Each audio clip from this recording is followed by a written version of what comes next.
حضرت آدم علیہ السلام کے زمانے میں تعمیر کیا گیا تھا۔ محدثین نے لکھا ہے حدیث کی شرح میں، سیدنا ابو ذر رضی اللہ عنہ نے جناب رسول اللہ صلی اللہ علیہ وسلم سے یہ سوال فرمایا تھا کہ سب سے پہلی مسجد کائنات میں کون سی مسجد ہے؟ تو میرے آقا نے ارشاد فرمایا تھا کائنات کی سب سے پہلی مسجد مسجد حرام ہے، اور پھر فرمایا دوسری مسجد مسجد اقصی ہے، اور پھر فرمایا مسجد حرام اور مسجد اقصی کی تعمیر میں صرف 40 سال کا فاصلہ ہے۔ حافظ ابن حجر اسقلانی رحمت اللہ تعالی علیہ فتح الباری شرح بخاری میں ارشاد فرماتے ہیں کہ حضرت آدم علیہ السلام کو اللہ نے مسجد حرام تعمیر کرنے کا حکم دیا۔ مسجد حرام تعمیر ہو گئی تو حضرت آدم علیہ السلام کو اللہ نے شام بھیجا۔ حضرت آدم علیہ السلام شام تشریف لے گئے، اور اللہ نے حضرت آدم علیہ السلام کو شام میں مسجد تعمیر کرنے کا حکم دیا۔ تو حضرت آدم علیہ السلام نے شام میں مسجد اقصی کی تعمیر فرمائی۔ یہ وہ مسجد اقصی ہے جس کی تعمیر حضرت یعقوب علیہ السلام نے فرمائی۔ یہ وہ مسجد اقصی ہے جس کی تعمیر حضرت داؤد علیہ السلام نے بھی فرمائی۔ یہ وہ مسجد اقصی ہے جس کی تعمیر حضرت سیدنا سلیمان علی نبینا وعلیہ السلام نے فرمائی۔ یہ وہ مسجد اقصی ہے جس مسجد اقصی کی تعمیر کرتے ہوئے حضرت سلیمان علیہ السلام اللہ کے پاس چلے گئے۔ یہ وہ مسجد اقصی ہے جس کی تعمیر کے دوران حضرت سلیمان علیہ السلام پر قضاء اور اجل آ گیا، تو انہوں نے اللہ تعالیٰ سے دعا فرمائی کہ میں عبادت کی حالت میں، نماز کی حالت میں، قیام کی حالت میں آپ کے پاس آنا چاہتا ہوں، اور لاٹھی پکڑ کر کھڑا رہوں، میری روح پرواز کر جائے، تاکہ یہ جنات جو مسجد اقصی کی تعمیر کر رہے ہیں اس مسجد اقصی کی تعمیر میں کوتاہی نہ کریں، غفلت نہ کریں۔ اگر انہیں میری وفات کا پتہ چل گیا تو یہ تعمیر میں غفلت کریں گے۔ یہ وہ مسجد اقصی ہے اور یہ وہ خطہ ہے جس کی طرف حضرت ابراہیم علیہ السلام نے ہجرت فرمائی۔ یہ وہ مسجد اقصی ہے، یہ وہ خطہ ہے جس کی طرف حضرت داؤد علیہ السلام نے ہجرت فرمائی۔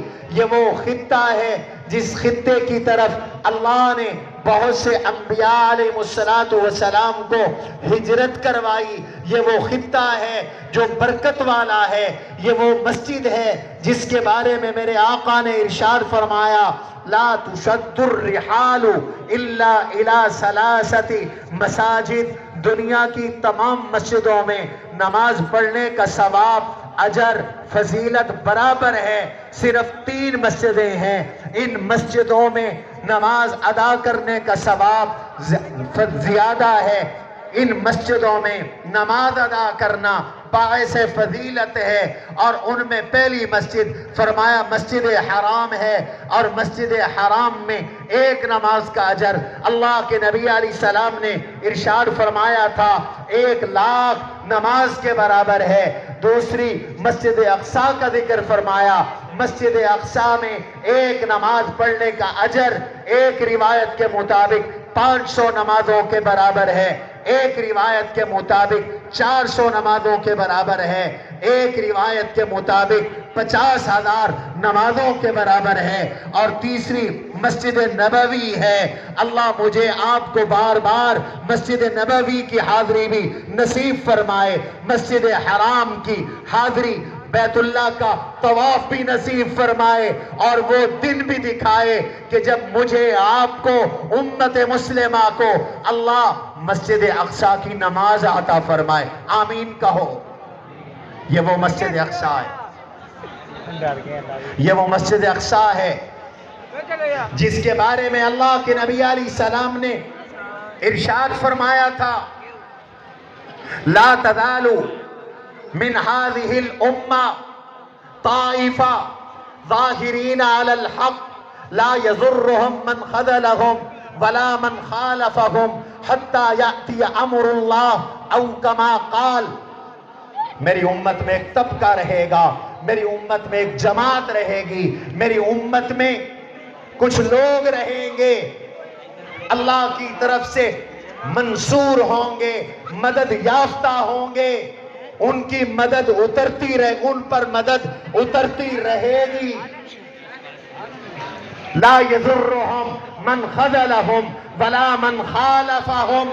دنیا کی دشمنیاں، دنیا کی عداوتیں، دنیا کی مخالفتیں، میڈیا کا پروپیگنڈا، سپر طاقتوں کا اسلحہ، سپر طاقتوں کی سازشیں، منافقین کا نفاق، کافروں کا کفر، اپنوں کا دغا، ان کا کچھ نہیں بگاڑ سکے گا. لا یضرہم من خذلہم ولا من خالفہم حتی یأتی امر اللہ. قیامت آ جائے گی، وہ جماعت رہے گی، قیامت آ جائے گی، وہ جماعت جہاد میں لگی رہے گی، قیامت آ جائے گی، کامیاب جماعت رہے گی، قیامت آ جائے گی. قرب قیامت تک یا قیامت تک وہ جماعت مسلسل اللہ کے دین کا کام کرتی رہے گی.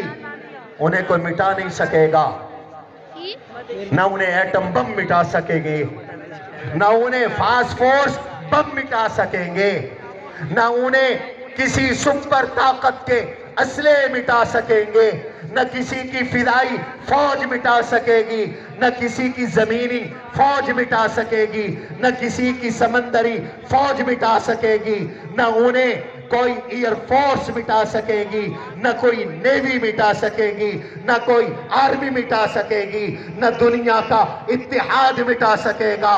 وہ جماعت جہاد کرتی رہے گی. صحابہ نے پوچھا یا رسول اللہ صلی اللہ علیہ وسلم ہمیں یہ تو ارشاد فرما دیجئے وہ کون ہوں گے، کہاں ہوں گے، کون ہوں گے؟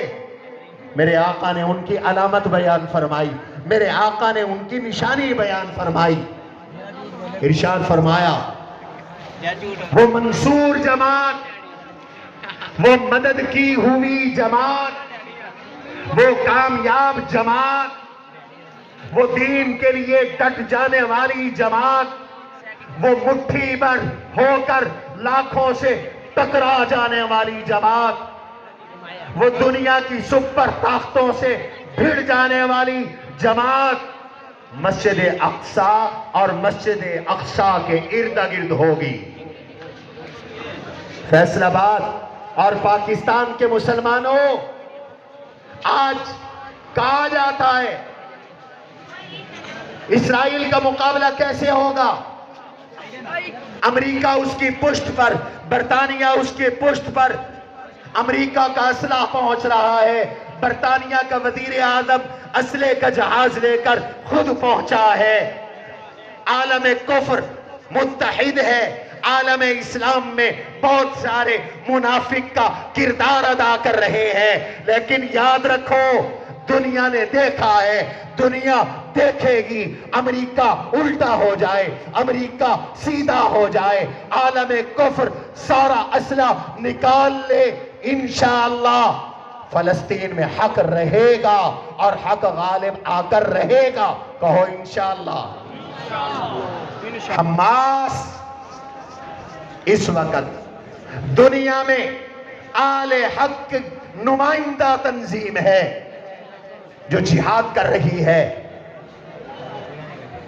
حالات ہر دور میں بدلتے ہیں، افراد بدلتے ہیں، شخصیات بدلتے ہیں، جماعتیں بدلتی ہیں. ہر دور میں اللہ اپنے بندوں سے کام لیتے ہیں. اس دور میں میرے رب نے حماس کو منتخب کر لیا. وہ مٹھی بھر مجاہد اٹھے اور انہوں نے اس جماعت کو، منصور جماعت نے مغضوب جماعت پر حملہ کیا، مغضوب جماعت پر ٹوٹ پڑے. یہ احادیث کی روشنی میں منصور ہے، اور یہودی قرآن کے مطابق مغضوب ہیں۔ قرآن کہتا ہے وہ مغضوب ہیں۔ وَبَاءُوا بِغَضَبٍ عَلَىٰ غَضَبٍ۔ آج کہا جاتا ہے کیا حرج ہے، صلح کر لو یہودیوں کے ساتھ۔ میرے اللہ نے ہمیں وہ سب سے بڑی قرآن کی سورت عطا کی، لَأُعَلِّمَنَّكَ أَعْظَمَ سُورَةٍ فِي الْقُرْآنِ قَبْلَ أَن تَخْرُجَ مِنَ الْمَسْجِدِ۔ میرے آقا نے ایک صحابی کا ہاتھ پکڑ کر فرمایا تھا، ابو سعید بن معلّہ ٹھہرو، تمہارے مسجد سے نکلنے سے پہلے میں تمہیں قرآن کی سب سے بڑی سورت سکھاؤں گا۔ صحابی کہتے ہیں حضور میرے ساتھ چل رہے تھے، میں چل رہا تھا، میں باہر نکل رہا تھا، میں نے کہا یا رسول اللہ آپ کا تو وعدہ تھا، آپ نے مجھے قرآن کی سب سے بڑی سورت سکھانی ہے، وہ سورت تو سکھا دیجئے۔ تو میرے آقا نے فرمایا یہ السبع المثانی والقرآن العظیم، یہی سورت فاتحہ تو قرآن کی سب سے بڑی سورت ہے نا، یہ مضامین کے لحاظ سے سب سے بڑی سورت ہے، یہ مفہوم کے لحاظ سے سب سے بڑی سورت ہے، یہ ایسی سورت ہے جو ام الکتاب ہے، یہ ایسی سورت ہے جو فاتحۃ الکتاب ہے، یہ ایسی سورت ہے جو سورت الصلاۃ ہے، یہ ایسی سورت ہے جو سورت الدعاء ہے، یہ ایسی سورت ہے جو سورت الحمد ہے، یہ ایسی سورت ہے جو سورت الشکر ہے، یہ ایسی سورت ہے جو سورت تعلیم المسئلہ ہے، یہ ایسی سورت ہے جو سورت الکنز ہے، خزانے کی سورت ہے، یہ ایسی سورت ہے جو سورت الشفاء ہے، یہ ایسی سورت ہے لوگوں جس سورت کا نام اللہ نے سورت الدعاء، اللہ کے نبی نے سورت الدعاء بھی تلقین کیا ہے، یہ وہ سورت ہے جو قرآن کا دیباچہ ہے، یہ وہ سورت ہے جو قرآن کا افتتاح ہے، یہ وہ سورت ہے جو قرآن کا آغاز ہے، یہ وہ سورت ہے کہ جس سے قرآن شروع ہوتا ہے، اور اس سورت کے بغیر اللہ نے نماز کو ادھورا رکھ چھوڑا ہے۔ اگر امام ہے فاتحہ پڑھنا واجب ہے، نہیں پڑھے گا سجدہ سہو کرے نہیں کرے گا نماز نہیں ہوگی۔ اکیلے نماز پڑھ رہے ہو، فاتحہ پڑھنا واجب ہے، نہیں پڑھو گے، بھول چکے ہو، سجدہ سہو کرو نہیں کرو گے، نماز نہیں ہوگی۔ البتہ مقتدی ہو تو پھر تمہاری طرف سے امام فاتحہ کی تلاوت کر رہا ہے، اس لیے کہ میرے آقا نے فرما دیا تھا من کان لہو امام فقراءۃ الامام لہو قراءۃ، جو امام کے پیچھے نماز ادا کرتا ہے تو وہ امام کی فاتحہ اس کی طرف سے ادا ہو گئی۔ جب میرے آقا نے یہ فرما دیا تو اب فاتحہ امام نے ہماری طرف سے پڑھ لی ہے، لیکن نماز تو فاتحہ والی ہے، اور فاتحہ میں پڑھتے ہو غیر المغضوب علیہم ولا الضالین۔ یا اللہ ہمیں مغضوب علیہم کے رستے پہ نہ چلانا، ہمیں ضالین کے رستے پہ نہ چلانا۔ یہاں بڑے بڑے اکابر موجود ہیں، مجھے تو بات کرتے ہوئے لرزہ محسوس ہو رہا ہے۔ ہماری خانقاہ سراجیہ کے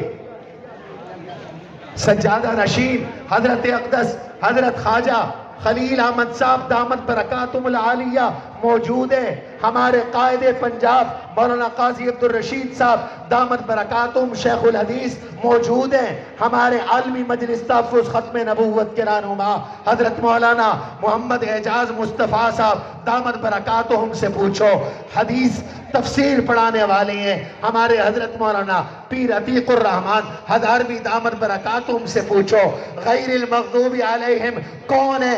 ہر نماز میں، نماز کی ہر رکعت میں تم یا تمہارا امام اللہ سے دعا کرتا ہے یا اللہ نہ یہودیوں کے رستے پہ چلانا، نہ عیسائیوں کے رستے پہ چلانا۔ تم رب سے دعا کرتے ہو، صرف دعا نہیں کرتے، وعدہ کرتے ہو کہ یہودیوں پر رب کی پھٹکار ہے، ہمیں ان کے رستے پہ نہ چلانا۔ اور پھر کیسے مسلمان ہو، ہمدردی رکھتے ہو یہودیوں سے، ہمدردی رکھتے ہو عیسائیوں سے۔ آج کا وہ ٹی وی اینکر جو اسرائیل کی بولی بولے، وہ سیاستدان جو اسرائیل کی بولی بولے، وہ بیوروکریٹ جو اسرائیل کی بولی بولے، اس کا فاتحہ سے قرآن سے کوئی تعلق نہیں۔ لوگوں یاد رکھو، یہودی مغضوب علیہم ہیں، اور جو ان کے مقابلے میں لڑ رہے ہیں وہ منصور ہے اللہ کی طرف سے۔